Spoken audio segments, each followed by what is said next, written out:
metalurgia do pó, né?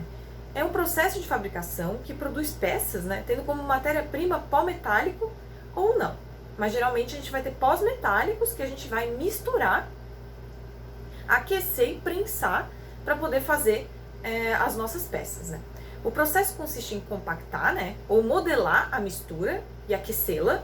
E aí essa parte que a gente está aquecendo a mistura, a gente chama de sinterização, tá? Com o objetivo de melhorar a coesão dessa mistura interna. Então, a gente compacta, modela a mistura, né, compacta e vai modelando ela, né, a gente compacta e modela ela no molde, e assim a gente aquece depois para poder melhorar a coesão da estrutura interna. Tá? A característica específica do processo é que a temperatura permanece abaixo da temperatura de fusão do elemento constituinte principal. A gente tem uma mistura, o constituinte principal, então, a gente vai trabalhar com uma temperatura abaixo da temperatura de fusão do constituinte principal, ou seja, ele estará em estado sólido. Tá? O principal vai estar em estado sólido. A metalurgia do pó, ela é um processo em que a economia de material é levada ao extremo. Então, ela é um processo que é um processo famoso por economizar muito material, por economizar energia. Enfim, é um processo bem vantajoso da gente estudar e é bem utilizado. Os componentes sinterizados, eles abrem novas possibilidades, né, para soluções em design, criativas e econômicas, né. O fornecimento de componentes estruturais feitos com pó provou ser o mais competitivo do que outras tecnologias, né, para uma grande variedade de aplicações, especialmente para geometrias complexas e peças específicas, né. O processo de fabricação envolve a compactação de uma mistura de pós e subsequente sinterização, como eu expliquei. Mais de 400 milhões de componentes sinterizados são produzidos todos os dias para uso em inúmeras aplicações, né? Com os componentes sinterizados, menos é mais, né? Menos etapas de processamento, menos usinagem, menos desperdício de material e energia na produção, né? Então é uma solução com o menor custo possível. Os componentes sinterizados podem oferecer muito mais do que só economia, né? Eles podem ser feitos de materiais sob medida que atendem propósitos específicos, com design que seria impraticável e impossível nas outras tecnologias, né? Existem empresas como a Huganas que oferece soluções em pós, né, para os fabricantes de componentes prontas para prensagem. Quais são as vantagens, né, de ter uma mistura de pó pronta? Pronta para prensagem nas instalações, propriedade sob medida para uma máxima produtividade, desempenho e custo, né, acesso a uma grande variedade de diferentes ligas e aditivos. E o que são pós de base? Se não fosse mistura, o que seria um pó de base, né? Pó de base são os ingredientes principais de qualquer mistura de pós. E ao longo dos anos foram desenvolvidas várias marcas diferentes, né, de várias ligas. Então, quais são os tipos de pó de base? Pode ser pós puros de ferro, aço de baixa liga, aço inoxidável e materiais com resistência ao desgaste. Então, como é que é o processo de produção do pó na indústria metalúrgica, né, quando a gente fala de metalurgia do pó? Existem vários processos para obtenção do pó, né, sendo que a escolha vai depender do conjunto de propriedades do material e características que a gente vai querer nesse pó, né? Então eu tenho métodos mecânicos, que seria quebra e morragem, basicamente. É indicado para materiais frágeis ou fragilizados. Então, isso aí, relembrando, isso aí é como eu vou produzir o pó. Então, eu tenho processos mecânicos, que é realmente a quebra e a moagem, tá? Que seria indicado para materiais frágeis ou fragilizados por algum processo anterior, né? Então, consiste em fragmentar o material com auxílio de martelos ou diversos outros moinhos que a gente já viu também em operações unitárias, né? Os moinhos, tipo de moinho que existem, mas moinho de martelos é um moinho mais, vamos dizer assim, para quebrar partículas maiores, pode ser moinho de martelos ou outro moinho, dependendo do tamanho da partícula, né? Claro. Então, os moinhos mais comuns de bolas, vibratórios e de atrito, né?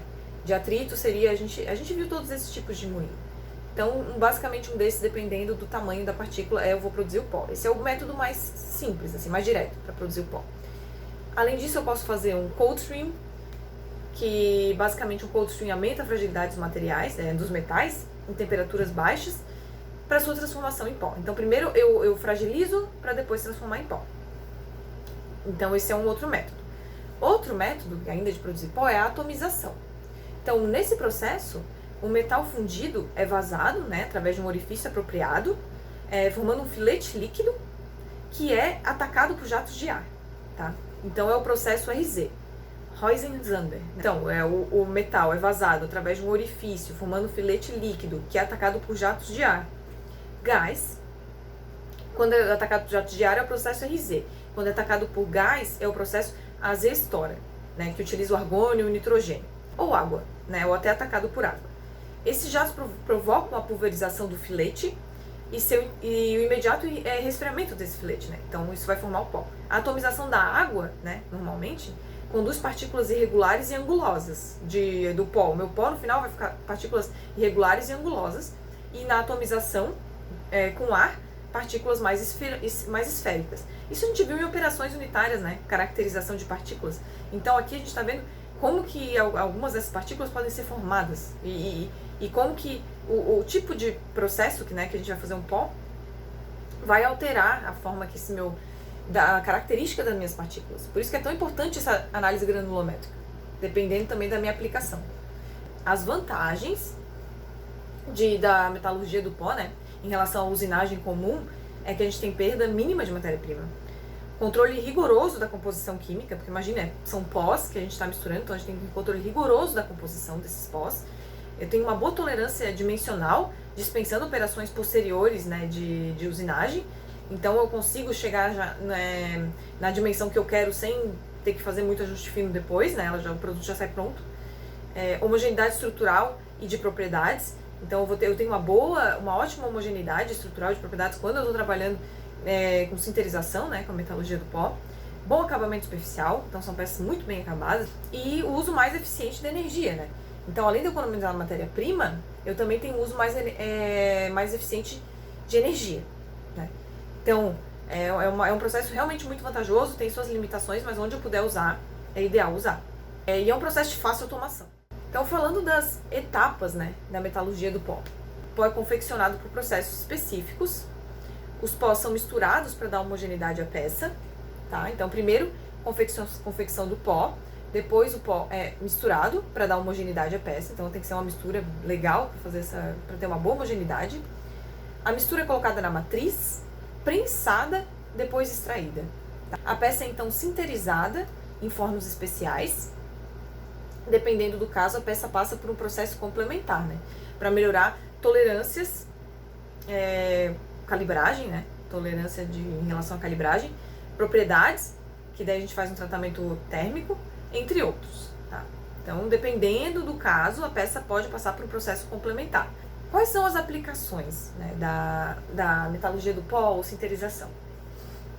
Produção de filtros sinterizados são utilizados em várias aplicações industriais que requerem resistência em altas temperaturas e resistência mecânica e química.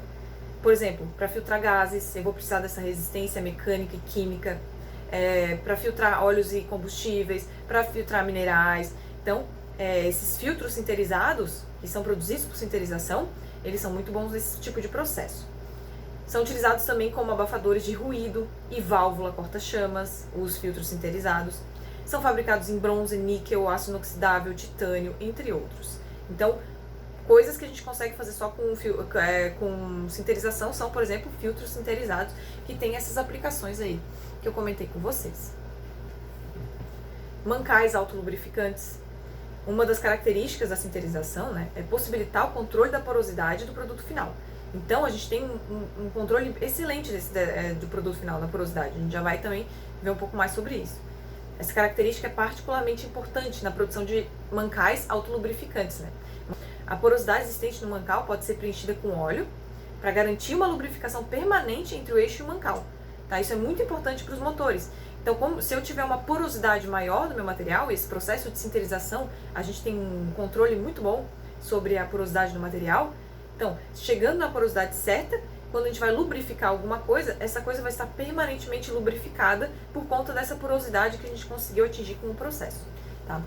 Também para baterias, a aplicação da esterilização para produzir baterias, porque baterias utilizam níquel poroso, né, nos acumuladores de cádmio níquel, nas pilhas também, certo? Então, em próteses, implantes cirúrgicos são recobertos com liga porosa. E o tecido ósseo, esses implantes, né, são recobertos com essa liga e permite que o tecido ósseo penetre nos poros e assegure uma boa ligação com o implante. Então, a gente faz uma fusão homem e máquina, né, vamos dizer assim, com essas próteses. Materiais especiais são ligas, né, São ligas especialíssimas com metais diferentes, e esses materiais possuem alto poder de absorção de radiações, que seria esse tipo, exemplo, né, desses materiais especiais, materiais que possuem alto poder de absorção de radiação para o setor nuclear e para blindagens, né, do setor militar. Discos de freio também, peças mecânicas em geral, né, com ferro, ferro-cobre-níquel, ferro-cobre-níquel molibdênio. Então a gente tem essas peças mecânicas com ou sem carbono, usado em engrenagens do eixo de comando do virabrequim, né, isso em motores de carros, garfos, buchas, juntas homocinéticas. Então muitos materiais aqui aplicados em carros, na indústria automotiva, anéis sincronizadores, bomba d'água, amortecedores, pistão, corpo guia da válvula. Então todas essas peças têm que ter uma porosidade específica para elas funcionarem corretamente, né? Então é por isso que a metalurgia do pó é tão importante, justamente por esse controle aí da porosidade que ela permite. Para o projeto de uma peça sinterizada, a distribuição granulométrica das partículas é uma informação importante. Os vários métodos de obtenção de pó conduzem a diferentes formas, como eu falei, tamanhos, distribuição e outras características, né?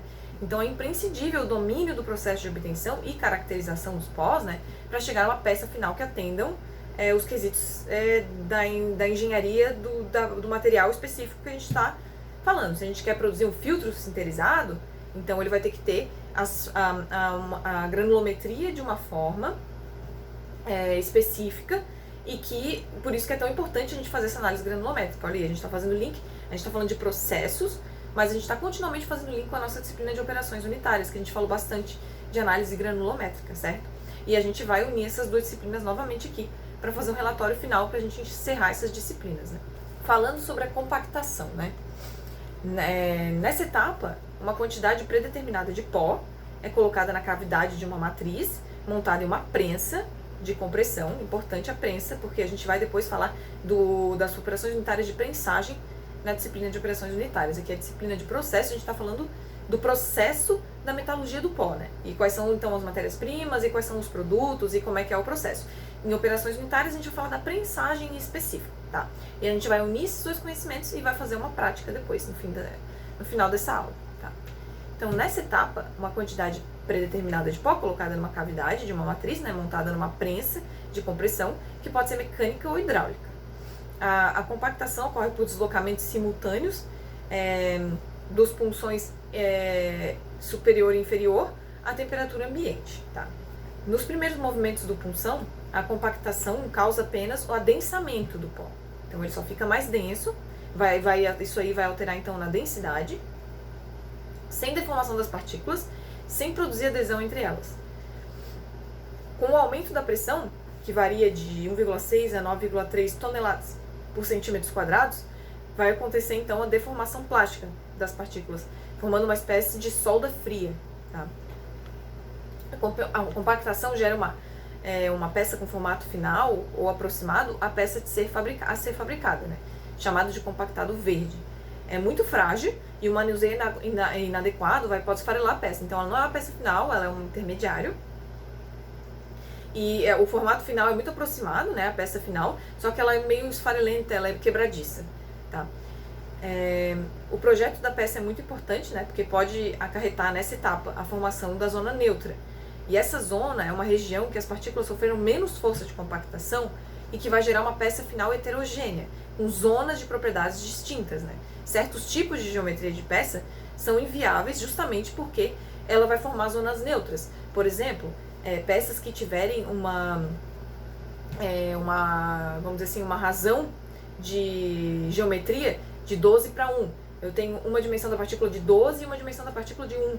Então, se isso acontecer, eu vou ter uma zona neutra muito grande e isso pode fragilizar muito a minha peça. Então, eu tenho que ficar atento para essas coisas, tá? Então, depois da compactação, eu tenho a sinterização. O compactado verde, né, dentro ou fora da matriz, ele é aquecido. O compactado verde, lembrando, foi o que saiu da compactação, é aquela peça quebradiça. Então, eu preciso fazer um tratamento térmico para essa peça ficar com as características físicas que eu desejo, né? Então, o compactado verde, dentro ou fora da matriz, é aquecido a temperaturas altas, mas permanecem abaixo da temperatura de fusão do metal base, como eu comentei lá no começo da aula. Além da temperatura, são controlados a velocidade de aquecimento e de resfriamento tempo de permanência e atmosfera em contato com a peça, certo? Então, tudo isso são variáveis de controle, né? Temperatura, velocidade de aquecimento e resfriamento, tempo de permanência e atmosfera em contato com a peça. Qual é a área, né, que essa peça está? O tempo de aquecimento melhora o mecanismo de coesão, né, do compactado para uma determinada temperatura. Então, eu tenho uma temperatura fixa. Se eu deixar mais tempo, eu vou melhorar a coesão. Em contrapartida, temperaturas próximas à difusão, né, do metal gera a obtenção da força coesiva máxima em um curto espaço de tempo, geralmente segundos. Então, se eu trabalhar numa temperatura bem próxima do ponto de fusão da minha, vamos dizer, do meu metal base, eu preciso de menos tempo para poder chegar a essa força de coesão que eu desejo e a minha peça tem as características que eu desejo. A sinterização é feita em fornos contínuos, caracterizados por 3 zonas de operação, que é o pré-aquecimento, manutenção da temperatura e resfriamento. Durante a sinterização, ocorrem reações químicas e físicas, né, entre as partículas, reduzindo em alguns casos e até eliminando a porosidade existente no compactado verde. A compactação, né, do compactado verde, em comparação com a peça final, chega a ser 40% do volume. Então, meu volume diminui 40% só de retirar essa porosidade aí, aumentando essa coesão da minha peça nesse tratamento de sinterização, né? É uma redução linear de 16%. O fenômeno que ocorre, né, na sinterização são ligação inicial entre as partículas, crescimento da ligação, fechamento, né, dos canais que interligam os poros, arredondamento dos poros, densificação, né, ou contração dos poros, então vai ficar mais denso, eu vou diminuir esses poros, a minha porosidade vai ser diminuída, e crescimento eventual dos poros, dependendo se eu quero material poroso ou não, e tudo isso vai depender da utilidade final desse material que eu estou fabricando, ou dessa peça que eu estou fabricando, certo? Operações complementares que eu posso ter, né, junto à sinterização, que seria, essas operações, né, são aplicadas para conferir melhor acabamento, maior precisão dimensional às peças, melhor densidade, dureza, resistência. Então, tudo isso são os acabamentos mesmo, né? Operações finais complementares são os acabamentos. Que pode ser calibragem, porque durante a sinterização as peças podem sofrer mudanças não esperadas, né, nas dimensões, ou até empenar. E para corrigir os defeitos, a gente utiliza a calibragem, que é uma deformação plástica, né, por aplicação de pressão em moldes específicos. O resultado é melhor precisão dimensional, né? A minha precisão dimensional em relação ao meu projeto, em relação ao que eu quero aplicar minha peça, né? Recompressão seria uma nova compressão, né, após a sinterização, porque aumenta a densidade, né, melhora as propriedades mecânicas. Tratamentos térmicos. Peças sinterizadas podem ser submetidas a tratamentos térmicos, né, para melhoria das propriedades mecânicas. Quanto maior a densidade, menor a porosidade. Então, eu posso fazer um tratamento térmico de novo, depois da peça sinterizada, para ela poder ter uma maior densidade, uma menor porosidade, dependendo de onde eu quero aplicar, né. Usinagem, assim como na fundição, né, peças sinterizadas sofrem posterior usinagem para conseguir a configuração projetada e que não é possível ser feita com furo, sangria, rosca. Então, para fazer um outro ajuste, né, eu posso fazer uma posterior usinagem para ela ficar com a configuração projetada. Infiltração é um processo de fechamento dos poros, né? Então isso é quando eu quero uma peça inteiriça, né? De uma peça sinterizada com baixa ou média densidade, então de 5,6 a 6,8 gramas por centímetro cúbico seria uma média densidade, tá? Com metal ou liga de ponto de fusão mais baixo, tá? Então, eu vou fechar os poros com metal ou liga de ponto de fusão mais baixo de uma peça sinterizada de baixa ou média densidade. Então a infiltração do metal líquido ocorre por capilaridade, né? E tem como objetivo melhorar as propriedades mecânicas, resistência à corrosão e também como pré-tratamento para acabamento superficial, né? Como cromação, niquelação, galvanização. Então a infiltração é basicamente sob pressão fazer um outro metal líquido com uma densidade menor se infiltrar então nos poros desse meu outro material sob pressão, fazer ele entrar nos poros pressionando. Impregnação também, que consiste em impregnar substâncias como óleo, graxa, PML brilizante, aquela questão dos mancais que a gente conversou lá antes, também pode ser um processo auxiliar aí. Recapitulando a aula então, pessoal, a gente viu os materiais que vêm da sinterização, a gente viu o pó, como que o pó é formado, uma das formas é a atomização, que é um feixe, né, do metal derretido passando por jatos de água a alta pressão, formando o pó com a sua respectiva granulometria, certo? A gente viu que a gente mistura pós, né, na metalurgia do pó, na sinterização. Essa mistura a gente compacta, dessa forma que a gente está vendo, utilizando prensas, que vai ser, a prensagem vai ser o assunto da nossa aula de operações unitárias, mas é muito importante essa etapa de prensagem do pó. O pó já foi misturado, já foi formado, e depois agora ele vai ser prensado com 2 pistões, agindo de forma sincronizada, né? 2 pistões sincronizados, enquanto um sobe, o outro empurra, e assim é um processo contínuo, extremamente automatizado, para a formação nesse caso aí que vocês estão vendo, a formação da peça verde, peça crua, extremamente quebradiça. Para ela poder atingir as propriedades finais, ela tem que passar pela sinterização, que é o tratamento térmico, que é essa próxima etapa aí que a gente está vendo, que ela passa por fornos, que tem que ter atmosfera controlada, temperatura, velocidade, que essas peças estão passando pelo forno, e finalmente resfriamento. Depois do resfriamento, as peças estão prontas, elas têm esse acabamento bonito, aí são peças bonitas, bem acabadas, e vão para a expedição.